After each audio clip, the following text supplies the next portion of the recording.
चौथापन की उम्र में राजा दशरथ 4 रतनवा पाई से। चौथापन की उम्र में राजा दशरथ 4 बेटा लपाई से।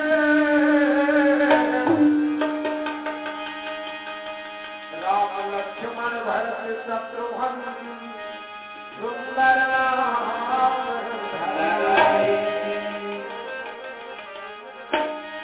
धन्य धन्य बोलपुरी धन्य वहाँ के नरनारी राम है जन्म धरती धन्य वहाँ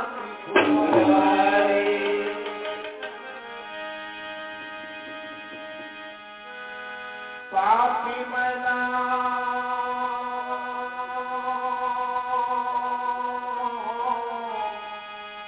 पिंजरा में उड़ जाएगी रे माया।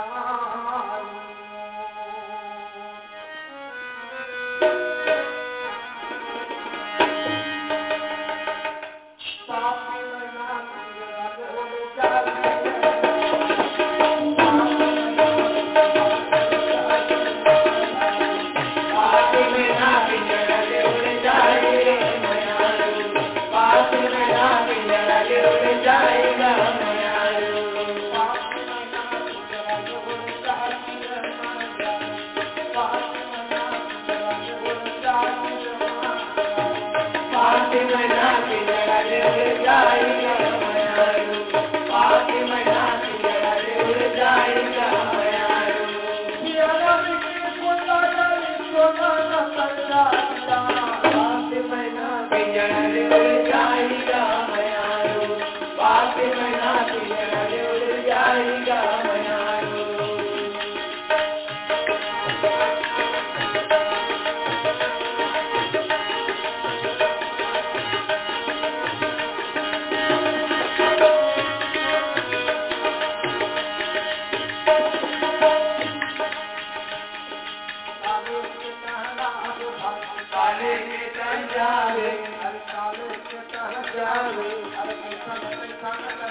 वैसन फला पाले वैसन फला पाले भाई।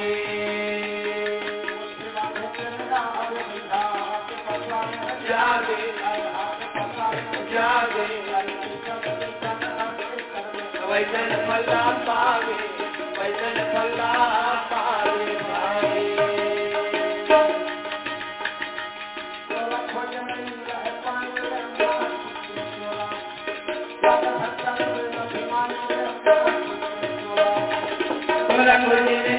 पानी रे माटी के चोला जन जन रे अभिमानी रे माटी के चोला। माटी के चोला माटी के चोला चोला खोजन मिला पानी रे माटी के चोला अभिमानी रे माटी के चोला। चोला खोजन मिला पानी रे माटी के चोला अभिमानी रे माटी के चोला। पापी मैना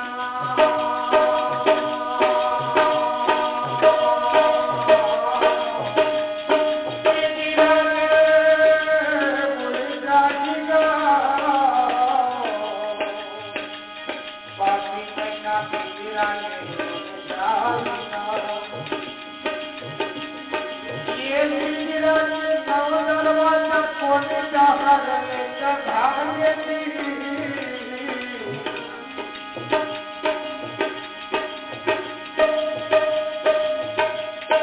ये पिंजरा के नौ दरवाजा खोल जाकर भाग्य